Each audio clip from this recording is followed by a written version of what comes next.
is Taste Life Nutrition Radio, where we are streaming live on kuhsdenver.com, where we are sitting at right around 142,000 people that we're hitting every month.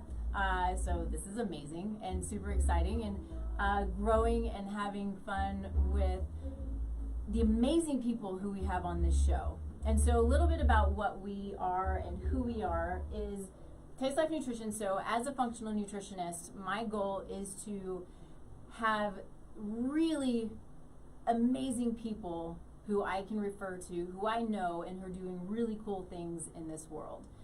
And the show is about opening up minds a little bit. You know, if we're feeling a little bit rough, or if things aren't going well, or if our mind is not where we want it to be, our emotional health, our physical health, instead of just automatically saying, I need to make an appointment with my doctor, which may be a great choice, but let's look at some other avenues that could be beneficial for you, maybe along with making your appointment with your doctor, but other avenues that can help you in really optimizing who you are, and who you're meant to be and what you're meant to do in this life. And my goal is to bring to you just super amazing people who are doing amazing things in this world. And so I have been waiting for this show for, I don't know, since January, I think, because this is so far outside of my understanding and my knowing, and I'm so excited about it because we're going to talk about dreams. And I know nothing about my dreams, and half the time they freak me out. So we have Erin Amundson on today, who is a depth therapist. Mm-hmm. Is that correct? Yep. Depth therapist. Yep. And she, her whole life, is my understanding, has loved understanding dreams, and now she incorporates it into her practice. And I'm so grateful that you're here with us to talk about dreams and give some insight. I just can't even stand it. So thanks for being here. You're welcome. It's absolutely a pleasure. It's one of my favorite topics, so I am excited to get into it. Yeah, it's going to be so much fun. I have so many questions. So, as always, though, we start the show with gratitude, because gratitude can change the world. Super important to start your day just being thankful for the amazing things that you have. It's what I try to do every day. I try to do it at night when I go to bed. Sometimes I write it down. Sometimes I'm just thinking about it. But gratitude is what music. Every time. I always say that every time I do something that's going to mess up the techie stuff. There we go. Music's down. I need my list of to-dos before I start the show is what I need. It's a lot to manage. It's just ridiculous. Every time, it's 2.5 years, I always forget to turn the music down. Anyway, so, gratitude, back to it. I'm grateful for Henry, who tells me what to do when I mess things up. That's where I am. But having that gratitude, especially in the place where we are now, where there's lots of fear and anxiety, and there's just kind of craziness going on, and knowing that there's so many things to be grateful for, and that is just amazing and beautiful about this life. I just get so excited. You know, I try not to let the weird stuff get me down. I just am grateful for where we are. And if I do start to feel it, I take myself out of it. I'm like, it's not worth it. Let's find what we're grateful for, because there's so much. So I'll stop rambling. Erin, what are you grateful for today? You know what? I lately have been really grateful for the simple things, and I had a really good night's sleep last night, so I'm grateful for that. And then I would say in general, I've got a lot of amazing people in my life, including my clients. So people who are actively working to be better, to become more whole.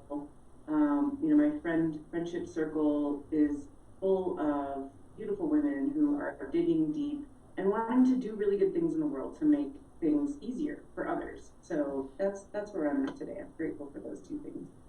That's amazing, and I talk about that a lot. Just having the show, and then having my own support system, but then access to the close friends, but then those who are out there like you, who are out there working their asses off to say, I'm here to serve. I'm here to do big things so I can help others do big things. And that's what I want to do. You know, I want to be the best person I can, the biggest person I can, the healthiest person I can, because in that I had the ability to serve and to guide and to help others be their biggest, their bestest, their amazingest, and all of the things that we're meant to do. You know, when we don't feel good, when we have, you know, whether it's physical or mental and emotional, you know, heaviness, it's hard to do the things for others because you're just trying to get through your day and you're just trying to survive. And that's no way of living this life, right? I think I was unplugged. So, awesome. What am I grateful for? I love the sleep thing. I've been sleeping really well and getting up really early. I was up at 4:30 a couple of days ago, but I get so much done when I get up early. I'm like, that's amazing. Good for me. So I love good sleep. I love, I know what I'm grateful for. I have finally finished planting my garden, and it still has some work to do, but I love eating out of my garden. And every day for lunch, I take my plate outside and I pick my vegetables and I pick my lettuce and I pick whatever I have, and that's what I have for lunch. And it makes me so happy. I can't even stand it. So here we are at that time of year again where I can go pick my lunch every day. That's amazing. You know, both of my parents are avid gardeners, and I did not get the green thumb. In fact, I once pulled up a row of plants in my dad's garden when he was paying me to weed. So I absolutely admire and love people who are talented at gardening and appreciate it, because I too love the fresh garden produce. Oh, it's so fun. Well, I bet you could do, you know, like pot gardening. That would be pretty easy. Mm-hmm. Having a tomato and having some pretty lettuce, that would be easy. I could give that a try. Yeah. It is fun though. It literally has become one of my favorite things, and what I look forward to is, you know, so two things. When I meditate, when the sun's out, I go outside in the sun, and that's what helps me to calm and to just focus. And it makes me so happy just to lay outside and meditate.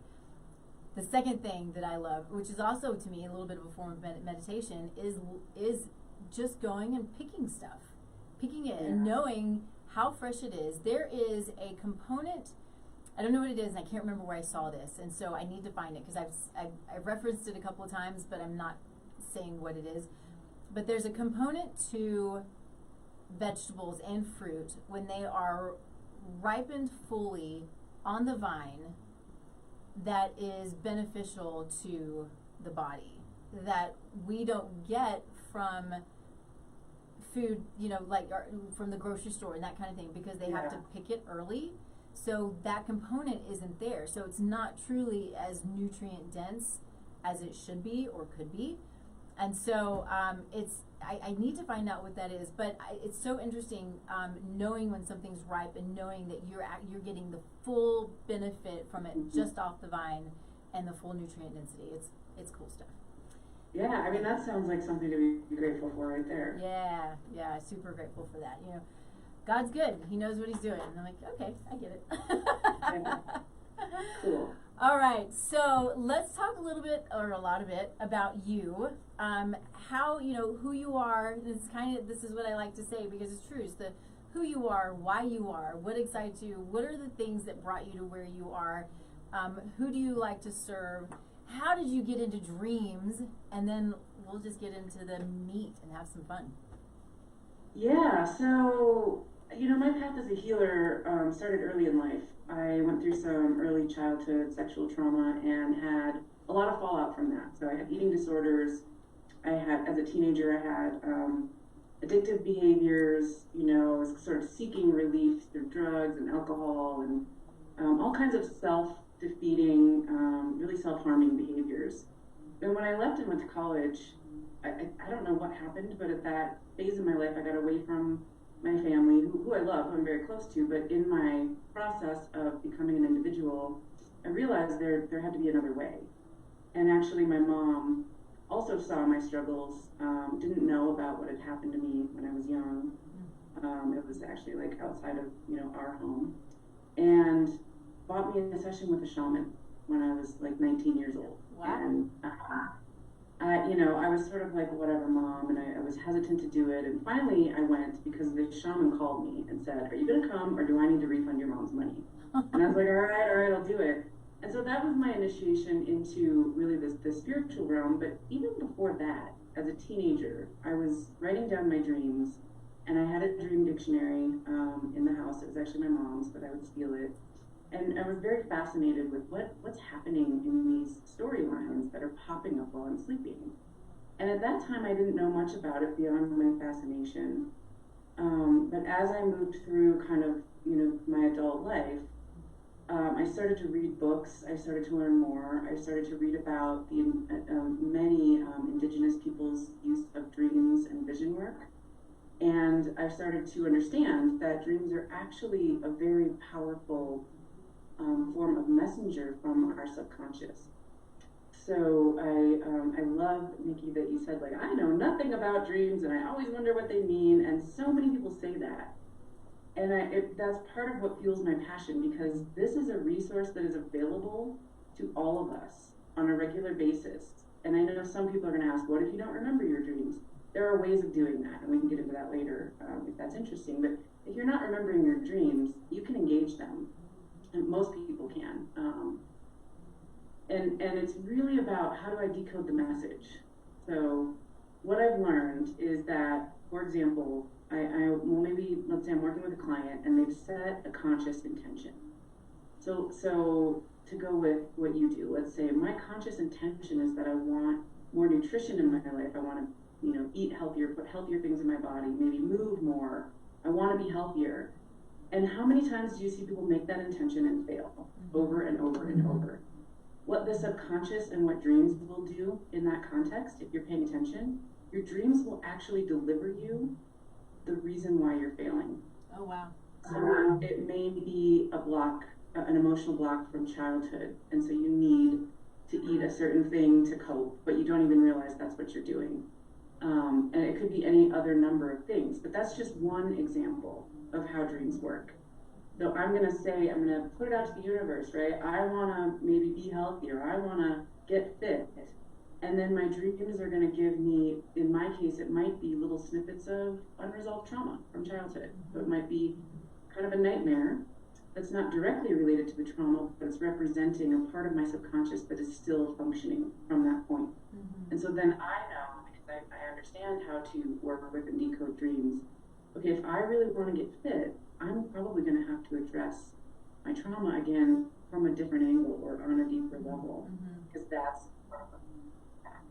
So what I've found is that it's a really efficient way to work with people in the mental health realm. And, frankly, most, if not all of my clients have done a ton of therapy before they ever come to me. And they always come saying, like, I was just hoping there was something more. Yeah. And then we get, wow, there's this whole other layer that is 95% of our brain, our subconscious, that is our operating system. So the reason that I refer to it as technology is that it really is like the hard drive of our humanity. And it stored programs from childhood, from culture, from family, that we don't even realize we're running. And they have the potential to either really, really limit us in life, or actually really inspire and set us free and connect us to our gifts and our inner empowerment. So, it was really my own wounding that led me down the path of helping others, and really the wounded healer aspect of seeking out things that would help me because I was in trouble. Yeah. And then realizing a bit later in life, oh, this is meant to be shared with the world in some way. Isn't that interesting? I forgot my pen because I keep wanting to write down things, because I have like 3 questions in my head, 3 comments. One, though, is just for your information. As you move away from your mic, we lose you. Oh, so that's no good. So closer. It was just a little bit, but just wanted to let you know. 2, one of my comments is, as I work with clients, and when I bring clients in, I do, as any practitioner does, I do an intake, and it's a really big, significant intake. It's very comprehensive, but it asks about trauma. And I am every time floored and saddened by the amount of trauma, you know, whether it's spousal trauma or sexual trauma or, you know, all of the different traumas that can happen in a person's life. It's heartbreaking. And until I got into doing what I'm doing and digging into people's history so I can, you know, help them in the ways that I help, I was shocked at how much trauma there is, and then how much people don't know how to deal with it. And I don't know how to help, which is why I have great people who I refer to. Yeah. But it's shocking. I mean, that's really just more of a comment than anything else. So if there's anybody out there, if you have had any kind of trauma, I think even if you think you're past it, you know, look for somebody to help to guide you with it and help you to continue to get past it. It's so hard and amazingly hard. Yeah. Another thing that you had said is going back to you. I don't remember how you said it, but you said family history, and it made me think of epigenetics. I'm assuming you know the term epigenetics. Yeah, I do a lot of work with that, actually. Yeah. Okay, cool. This is kind of a fun. This is so interesting to me. I deal with epigenetics in my practice. So, for a little bit of a science lesson, if you haven't heard this before, epigenetics is essentially locations on genes that have the ability to turn on and off, and they turn on and off in most cases due to lifestyle factors. And in my world, in functional nutrition, when we're dealing with autoimmune conditions, GI conditions, cardiovascular health, diabetes, all of these things, it's due to the lifestyle that we lead. So there's only 3 to 5% of the diseases that we deal with that are truly genetic conditions, but most of the other ones are based on how we live our life, and which is a little bit scary, but also gives us an amazing amount of control. And this is what excites me. It's control and it's accountability. And not everybody likes accountability, but that's what it is. It's what we put in our body, what we put on our body, what we're in our environment, how we handle our stress, how we sleep. All of these things are so important to building a healthy body, because epigenetically these things will turn these variants on and off. Now, to go deeper than that, and what I love is the health that we have now is based upon, in part, the health of 7 generations behind us. And then the health of us now impacts the health of 7 generations ahead of us. So this is part of, and I'm going to just do a quick plug here because I think it plays in well, but I am doing a course called Soulful Conception, and it is fully so much based on getting healthy now, because when you're ready to create, right? When you're ready to come together and create that baby, your health now, as well as the health of seven generations past, but your health now will create the health of that child and then the health of generations to come. So you want to be as healthy mentally, emotionally, physically as you possibly can, because the cool thing is, as sick of a society as we are now, as unhealthy as we are, we have the control to take this health back and create a healthy future. I mean, it's all right here in our little hands, and I just think it's amazing and cool. So I'll stop talking about that, because what I want to ask you about, and I felt like I needed to kind of say all that, but is we have trauma genes, epigenome, essentially, right? And so variants or SNPs can be turned on based on trauma, and it can be from a family trauma early in our history prior to our being alive, correct? Yes. Yeah.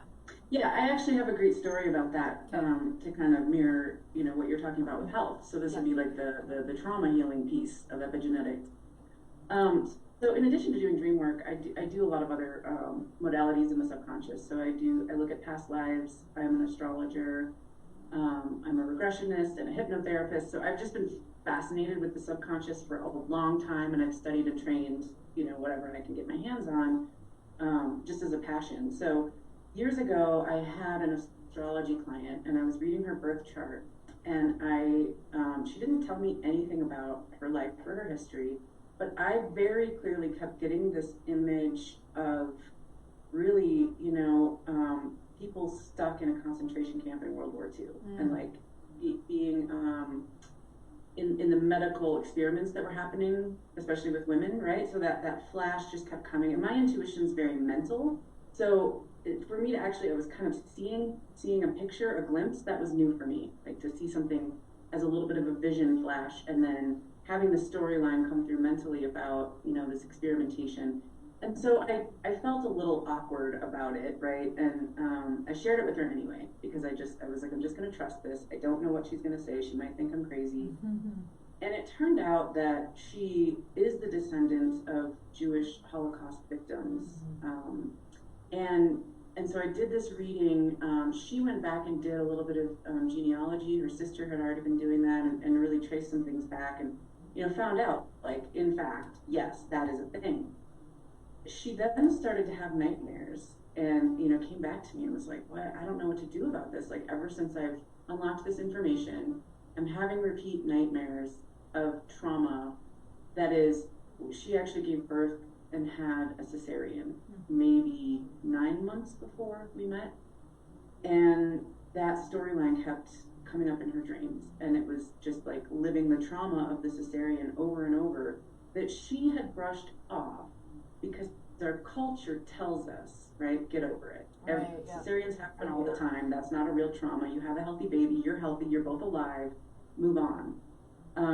But that event had turned on the trauma of her ancestry, of women who were being cut open and having their reproductive organs, completely messed with in terms of research, in an incredibly traumatic experience. I'm sure, I can't even imagine, but most of us are familiar with some of those stories.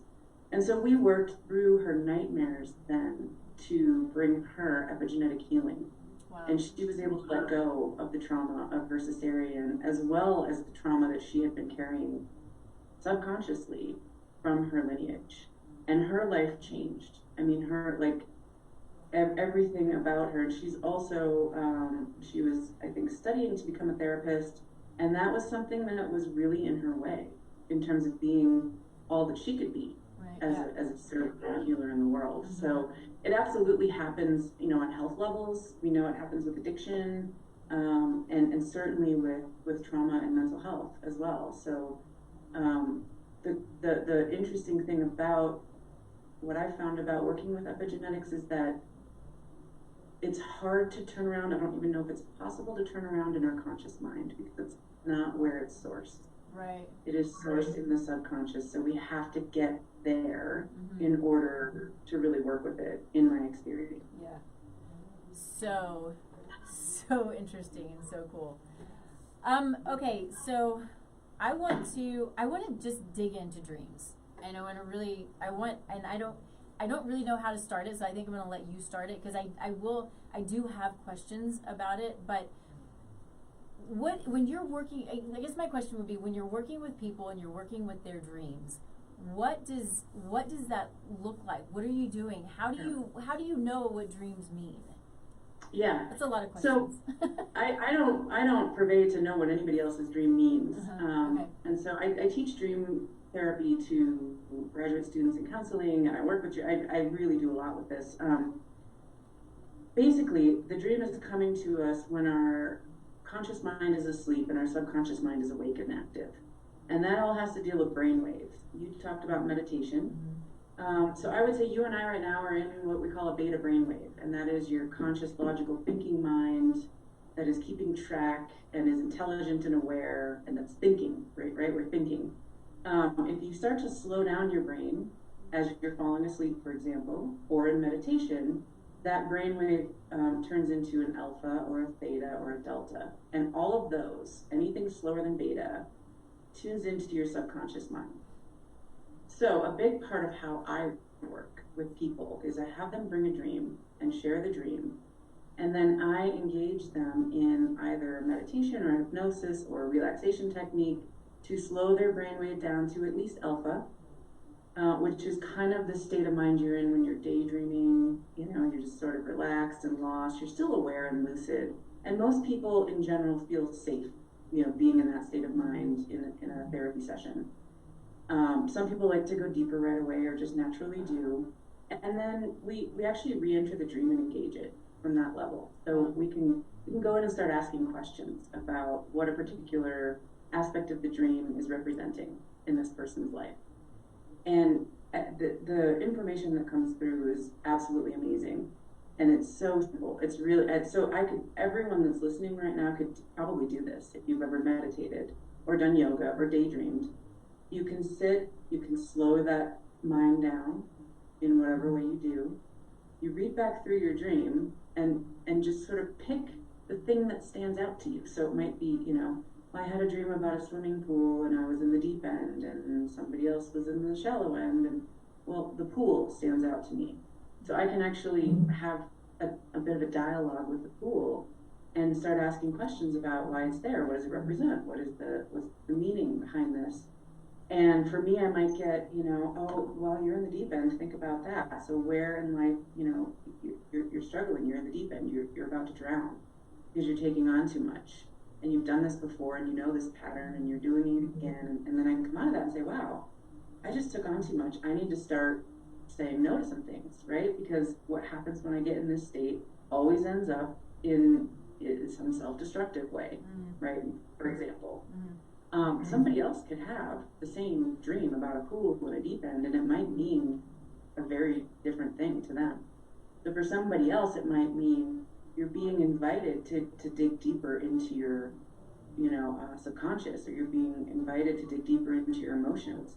You've been too shallow. Now you're in the deep end, right? So you can see two different people having the same dream with two different outcomes, which is why I don't use dream dictionaries. I don't offer interpretation. I really am guiding people through a process that then they can use on their own at home. So are you saying that everybody's unique? Whoa. Sorry, did you hear that? A little bit, yeah. I can hear me and you're, that's weird. I'm not sure what's going on. How's that? I think better. Oh, much better. Okay. Yeah, okay. So my question was, are you saying that everybody's unique? Absolutely. Absolutely.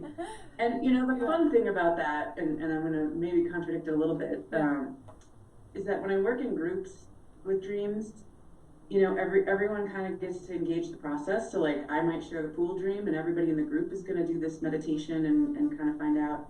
And sometimes people in the group will have nuggets and gems of information for the dreamer, or other times the dream that wasn't my own dream, let's say, has given me this huge download of wisdom. And so the indigenous people of all over the place, you know, shared a lot of common beliefs, and one of them was that the dream is everyone's dream. So one person's dream belongs to the tribe, because we can all relate archetypally to the feeling, or, you know, like we all know what a swimming pool is, and we all have associations to that. So yeah, everyone is unique, and sometimes when I lead a group, there will be 3 or 4 people who have the exact same experience of a dream, and they haven't talked about it or, you know, connected with each other, and that's always really fascinating to me, that there's something bringing them together in that moment to have a shared experience, and grow from that. That's really cool. So I teach, well, you know, when I teach or when I talk or when I'm talking with clients, whatever it is, it's everybody's unique, you know, and so it's in every single way, you know, and I think it's a lesson to be learned for everybody out there in whatever situation you're in.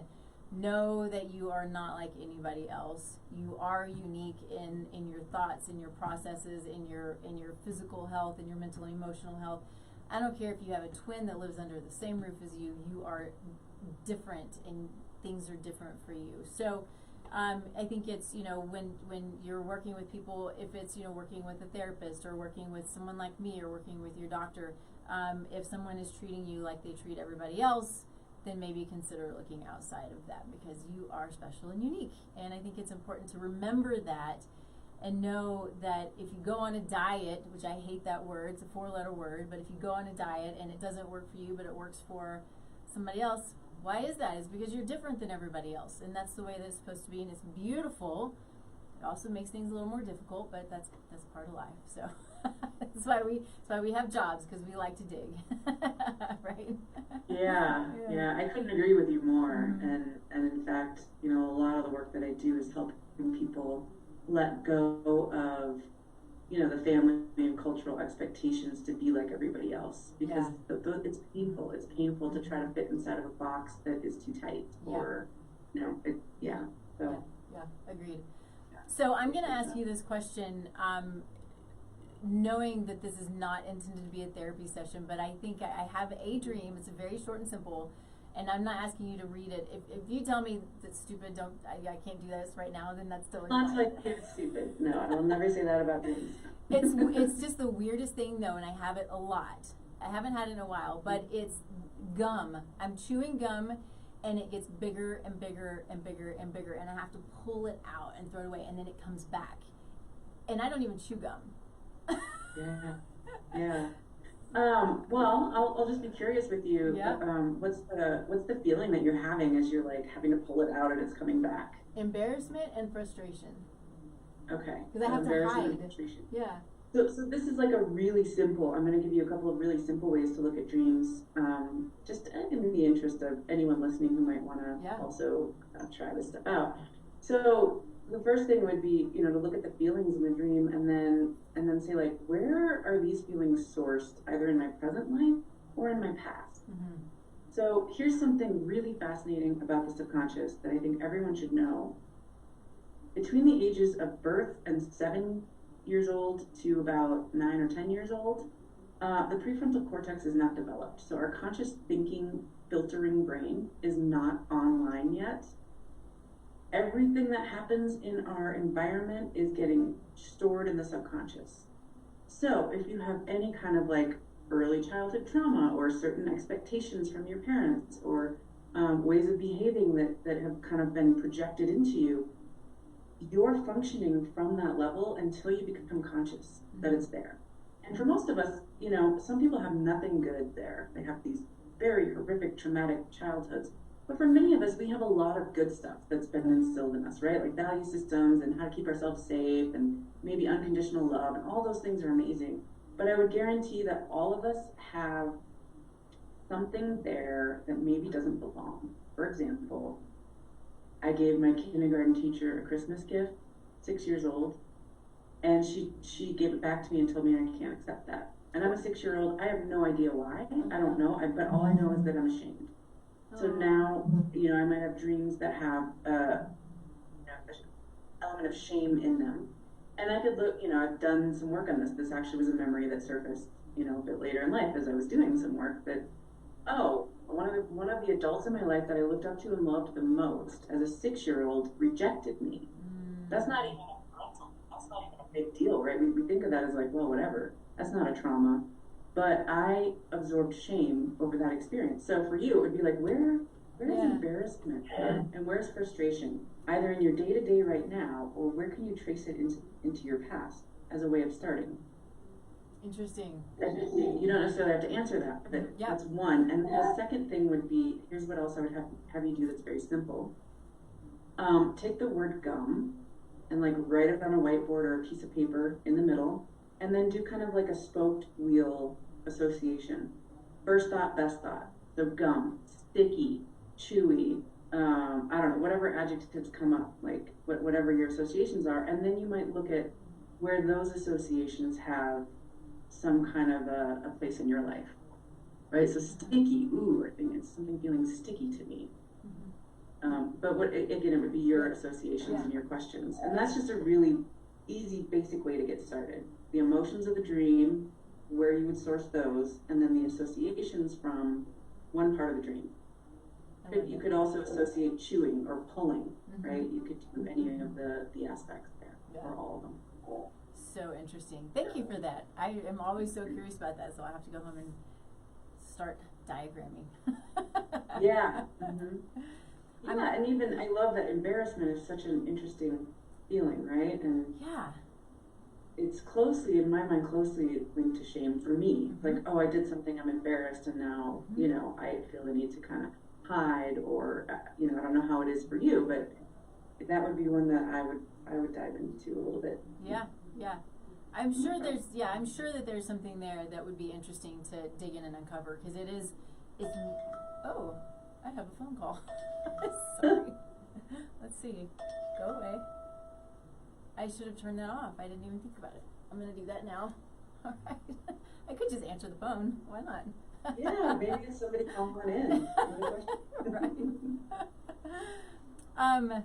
So it is probably maybe the dream that I have the most.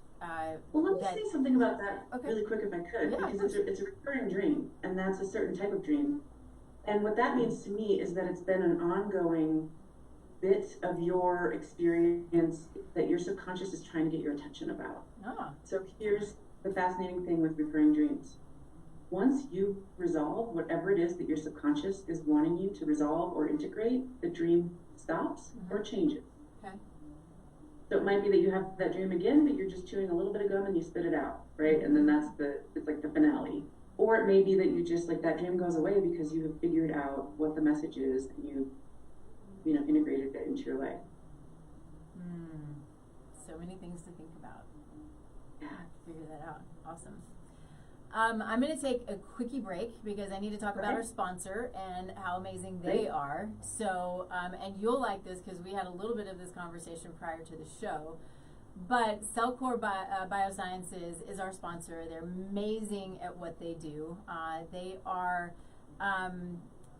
one of the best and one of the most innovative when it comes to supplements that address the foundation of health. And when I say the foundation, I'm talking mitochondrial function.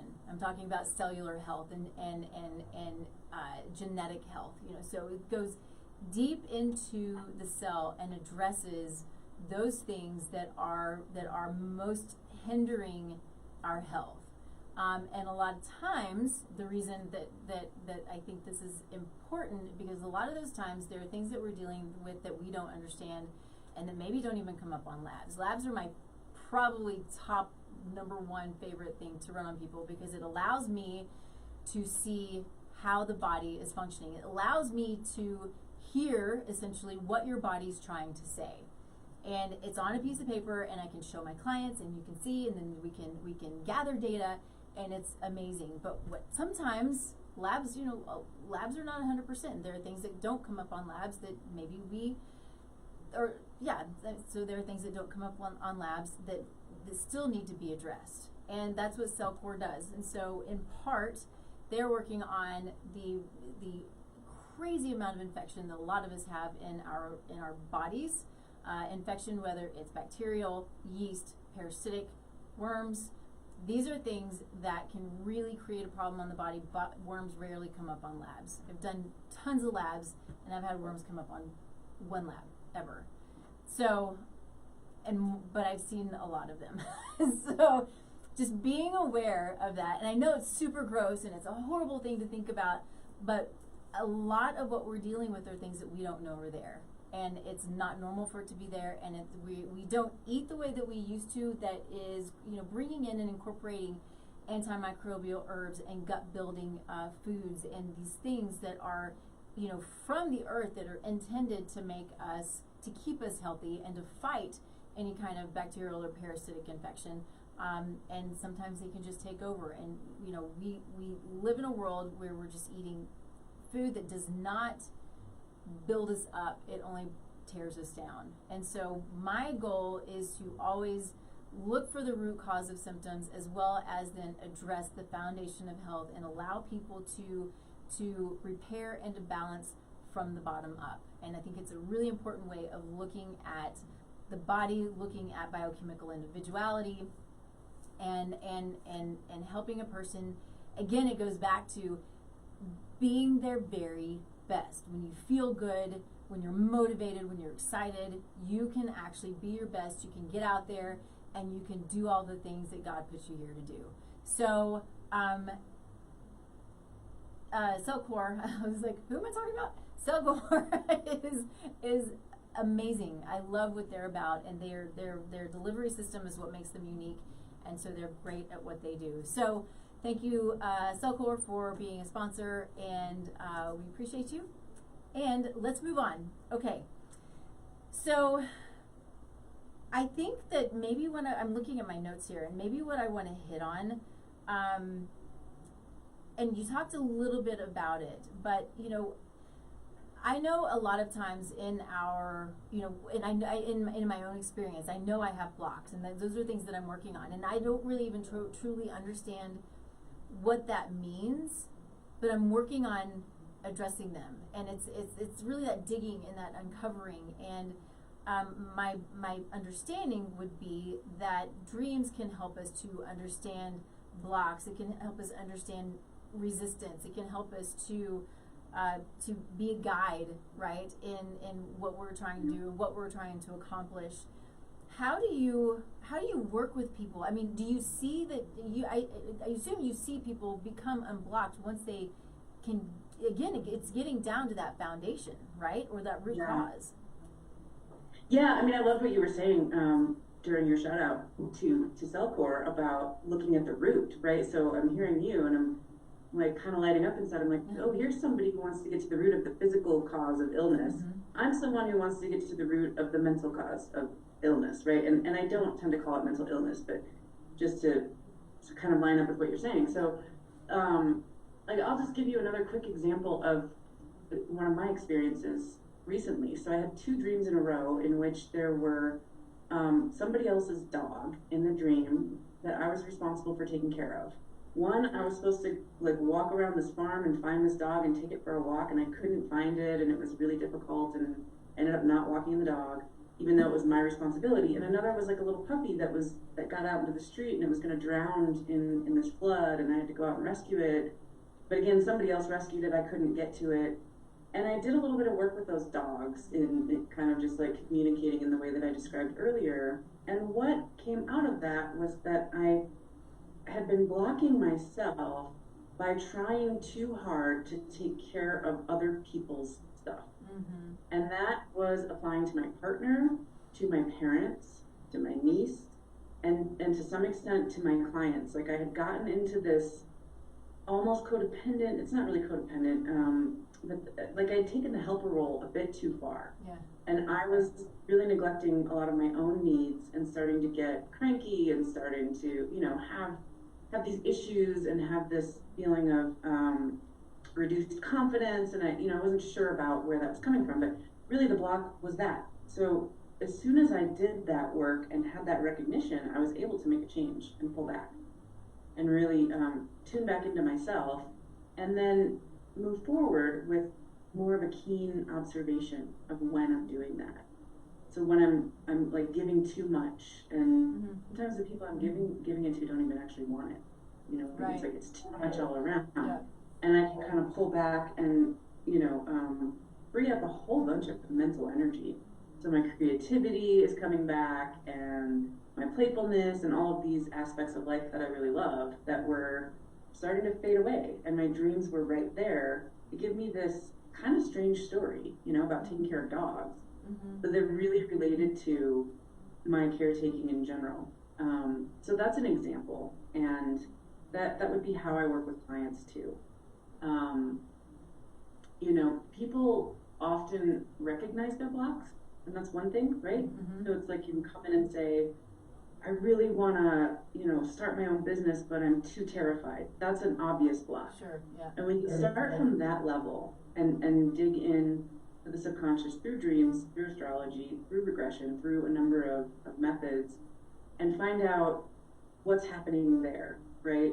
Because most people that I work with have an awareness of what's happening in their conscious mind. They're self-aware people. Or somebody can come in with a frustration that they are not really aware of. Like you said, I know I have blocks, but I don't always know what they are. And so it might be more of a question of like, well, I say that I want to get up and meditate every morning, and I know it's good for me, but I'm just not doing it. What's the block? Or I keep saying I want to, launch this business, but like I can't seem to get myself to do the one thing I need to do to get going. What's happening? I don't know why. We can start from there as well and go into the subconscious and say, okay, where's the limitation? that kind of describe the? Yeah, I just find it. It's so fascinating that you can dig. It still is this this sort of far out there, hard to grasp concept that I just think is so, like I said, amazing and fascinating. That you, and I guess because I know that I'm going through it myself at this point, is trying to understand my blocks. Why do I have blocks? What are they from? Where are they coming from? I think that I'm pretty well balanced, and but I know that they're there. Well, it's 95% of the brain, that either holds potential, dreams, like life pathways, strengths, or epigenetic blocks, past life blocks, early childhood blocks, right? So, when you say it's this concept that's kind of just are out there, and I mean, it is nebulous because it's the subconscious. The subconscious is absolutely nebulous. So we have to find ways of inviting the subconscious into the conversation. Yeah. So for you or anyone like you who still feels like, wow, this dream concept is so far out, but I'd like a way to work with my blocks, you could do the same kind of process that I described earlier. You could quiet down your brain, get into a meditation, and start asking questions. It'd be like, I'm aware of this block, and I want to look at this block, or I want to feel it. I want to just kind of be with it in terms of what I do know. And that may only just be a sensation, and the sensation could be like, my body feels a little tight, or it could be an emotion that comes up, or it could be just the frustration of being blocked. And then you could start asking, if you had a picture block, what would the picture be? If you had a word, what would the word be? So you could do this communicate. It's called active imagination, and Carl Jung is known for developing it, but many, many healers use this and have used it around the world. So you really are you're having a dialogue with a part of your subconscious, basically. And you're allowing, again, like first thought, best thought. A lot of people worry, I'm making it up, right? It's like my brain is just making up this storyline. In my experience, 99% of the time, people are getting accurate information if they are able to just trust and let go that that's what's happening. So there will be some kind of guidance, some recognition of where this block is coming from without even engaging a dream. You can do this. It's interesting that you say that, because as I move through my own journey, as well as talk with people like you and others who have been on the show who are just amazing at what you do, that comes up so much. And I've had people tell me, talk to your business, sit there with your eyes closed, and it's a really great way, I think, to meditate, because people tell me all the time, I can't meditate, my brain always goes. Everybody's brain always goes. That's why it's called a practice. It's once you put out there that you can't do it, you can't, and you won't, right? And so I never thought I could meditate either, and that's exactly what I started doing, was to just sit and be still. And this is what I tell my clients: sit and be still for 5 minutes in the morning and the evening. That's all that you start with. But it's also, having, it's a, they'll say focus on your breath, or do a guided meditation, so you have somebody guiding you, or, an app guiding you, or whatever it is. But I also feel like, and what I have been doing recently also, is sitting there, of course, in the sun, and in my meditation, it's the, what do I need to know? And is it, what does my business need me to know? And I'm also, it's a prayerful, it's a for me, it's a communication with God. It's a help me know what it is that there is. And what you're saying sort of takes it to another level, a deeper level. Is there more about, what's going on that I need to know? And I think taking those simple tools and using them. And when you're focusing just on that one thing, what do I need to know? What do I need to know? What is my business trying to tell me? What is my block? What is my block trying to tell me? Yeah. Would be another great question, right? Sometimes we're blocked as a protective measure because we're not ready for whatever's coming, or we need to, do a little tune-up or something before we get to where we want to go. Yeah, I think having that in your mind is a great way of quieting the rest of it. And it's not always going to work. So sometimes your mind's just gonna go, and you keep trying until maybe you say, okay, I'm done, and I'll try again later or tomorrow or whatever it is. But keep trying. And I love the interesting part of meditation is not, well, it's so much of about it is interesting, but the data behind the biochemical changes that meditation can create for a body, bringing it into the calm, into the parasympathetic, the rest and digest, away from the stress and the craziness and the fight or flight mode that all of us seem to stay in, that's so damaging, so detrimental. But bringing it into this place where you are calm, even if you don't feel like it's doing anything for you, I promise you it is. Just do it. I also like to offer people the idea of like a moving meditation or an active meditation. Yeah. So for people who really struggle, if you play music, that can be a meditation. Mm-hmm. If you like to go for a walk or a hike or a swim, you can set the intention like, I'm going to focus just on this movement. Mm-hmm. And if your mind has something very simple to focus on, it will slow down and quiet down. Mm-hmm.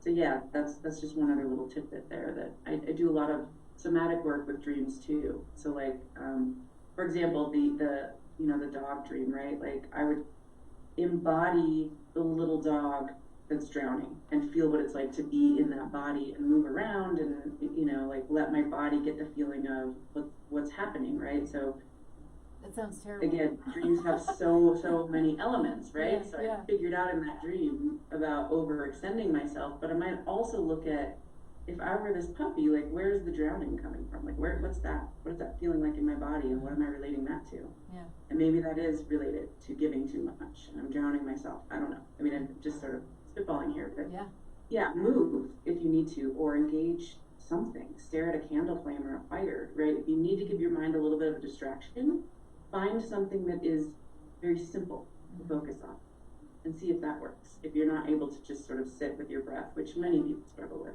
Yeah. So could you do that? So if somebody, and you might have said this, but I'm going to ask it anyway. You have a dream that you don't understand. Can you take that into a meditation and say, what is this dream trying to tell me? Absolutely. Yeah. And that's really, I mean, you could look it up, active imagination. There are books written on it. There are steps written out, but it's really that simple. Meditate. I'm a writer, so I like to write. I do kind of like an automatic writing. I ask a question and then I write whatever's coming through. For like 2 minutes, I just let my pen go, even if it doesn't seem to make sense, and then I can pull out, what the message is in that moment in time for me. Wow. So the dream is delivered from the subconscious again. So we have to go back into the subconscious if we really want to communicate there. We have to allow our brain. That's why I really like the alpha brainwave, because we've got both our conscious and our subconscious active at the same time.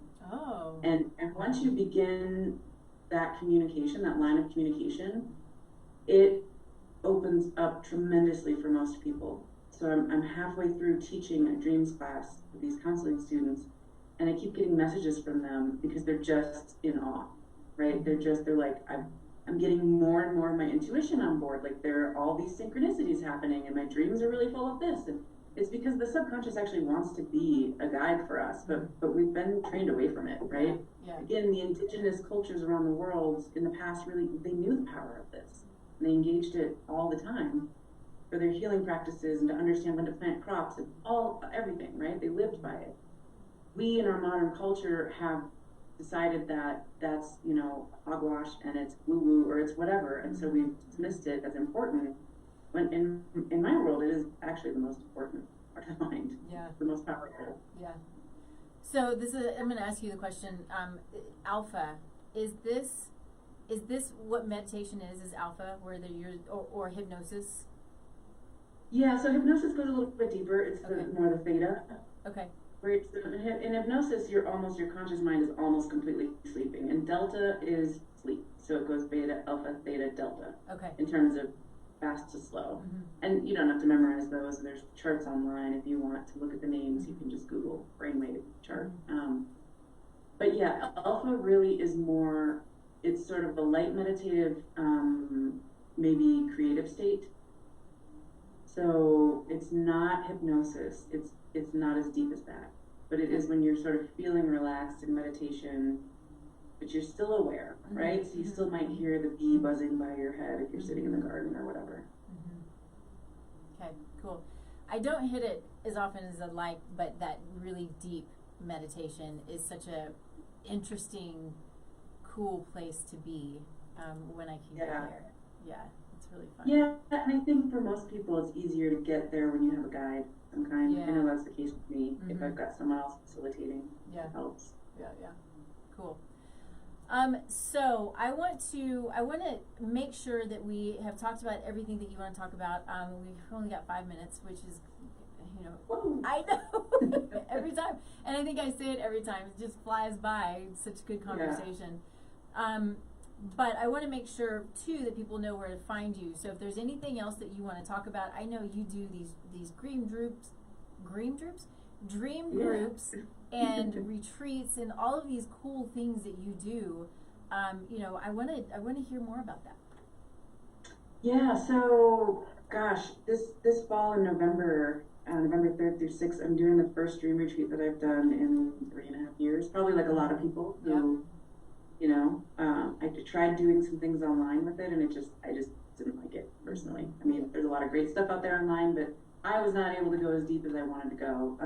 So I'm super excited about that. That is in Colorado, a little mountain town called Twin Lakes, about 2.5 hours drive from Denver. And, I haven't even, this is probably the first time that I'm actually putting it out there, like marketing wise.